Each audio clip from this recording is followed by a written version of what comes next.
పని చేస్తాడు ఆయన. ఇప్పుడేమో ప్రస్తుతం ఏసీపీ దగ్గర పని చేస్తున్నాడు. అయితే నాకు 4 సంవత్సరాల నుంచి ఇదే టార్చర్, ఆమె వల్ల ఇదే టార్చర్. ఏం చేసుకోపో నాకు తెలియకుండా అన్ని ఆమెతో అక్రమ సంబంధం పెట్టుకొని మొత్తానికి ఆమె మాటలేని మొత్తానికి టార్చర్ పెడుతుంది. పిల్లలను చూడని ఎవరిని చూడడు ఆయన. ప్రతి ఒక్క విషయంలో టార్చర్ పెడతాడు. ప్రతి ఒక్క విషయంలో నా ఇష్టం, నేను ఏమన్నా వేసుకుంటాను, నువ్వెవరు అడగడానికి, రూమ్ పట్టుకున్నా ఏది ఇష్టం వచ్చినట్టు కొడతాడు, ఇష్టం వచ్చినట్టు చేస్తాడు, ఊరు వేస్తాడు, అంతా వేస్తాడు. మస్తు ఇష్టం వచ్చినట్టు టార్చర్ పెట్టినంటే అన్ని మస్తు. అంబర్పేటకి వెళ్ళినా, డీజీపీ సార్ దగ్గరికి వెళ్ళినా, ఇక్కడ దిల్షనగర్ సరూనగర్ పిఎస్కి వెళ్ళినా ఎవ్వరు పట్టించుకోలే. నాకు పట్టించుకోకుంటే లాస్ట్కి ఆమెకి ఒప్పించి ఆమెకి ఏం చేసి తెచ్చిండో నాకు తెలియదు. ఆమె వచ్చి నన్ను అడిగింది, మా ఇంటికి తీసుకొచ్చిండు డైరెక్ట్గా. తీసుకొస్తే నువ్వు ఆమెను ఎందుకు తీసుకొని వస్తున్నావు, ఆమె ఎవరు నా దగ్గర ఉండడానికి ఎవరు అని అడిగితే నా ఇష్టం నా కష్టంతో నేను చేస్తున్నా, నా ఇష్టం వచ్చిన నేను ఉంటాను, నువ్వెవరు అడగడానికి, నాకు నువ్వు కష్టం తెచ్చి పెట్టినప్పుడు అప్పుడు అడుగు, నాకు అప్పుడు నీ మాట నేను వింటా, నీకు నాకేం అవసరం. 15 రోజుల నుంచి నెల రోజుల నుంచి ఆమె తీసుకొచ్చి నా దగ్గర పెట్టిండు.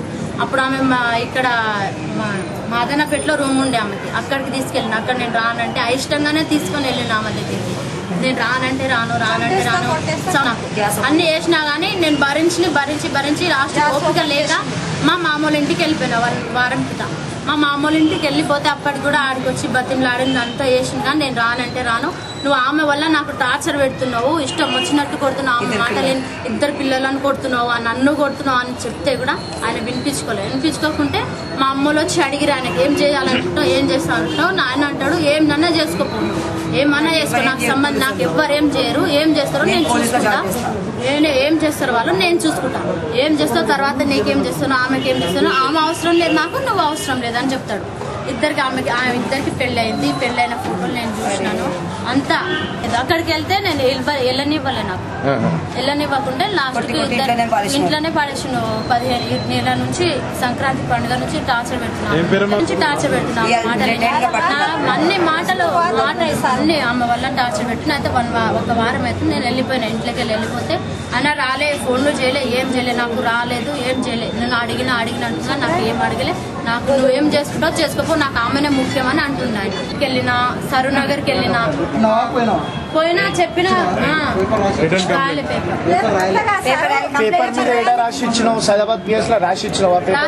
డైరెక్ట్ సార్తోనే కలిసిన. ఇక్కడ అంబర్పేటలో సార్తోనే కలిసిన, మళ్ళీ ఇక్కడ కూడా సార్తోనే కలిస్తే అక్కడ వెళ్ళారు. అక్కడ లాస్ట్ కి నాకపోతే మా ఊరికి వెళ్ళారు.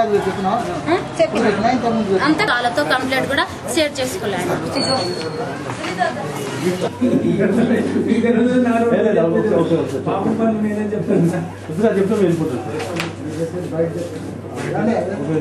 చెప్పింది అక్కడ బయట ఉందని చెప్పారు కదా.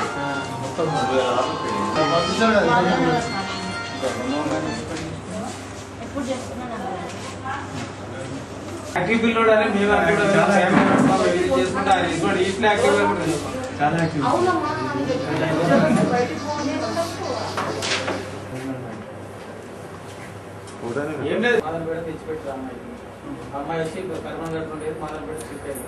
షిఫ్ట్ అయినప్పుడు ఈమె వాళ్ళు అంతా కలిసి కానిస్టేబుల్ పనిచేస్తున్నాడు. అతని తన భార్య జ్యోతి తోటి 2006లో పెళ్ళి అయింది. వాళ్ళకి 2 పిల్లలు ఉన్నారు. వీళ్ళు అంబర్పేటలో నివాసం ఉండేవాళ్ళు.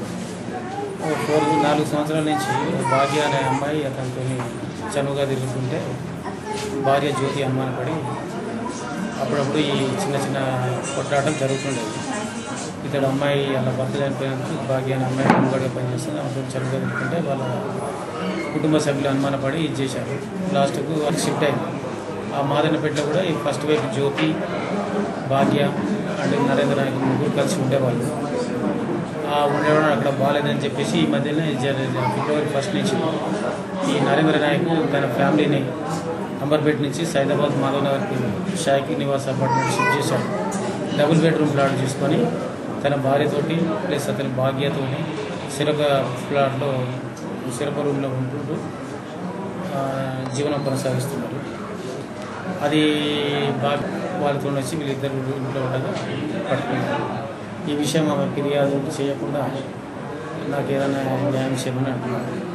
సరే ఇది ఏదైనా ఉండని ఇది డిపార్ట్మెంటల్ యాక్షన్ తీసుకోవాలి కాబట్టి దీని మీద పై అధికారులకు నివేదిక పంపిస్తాను. లాస్ట్ కొట్టిరు సంపుతా చేస్తామని చెప్తేనే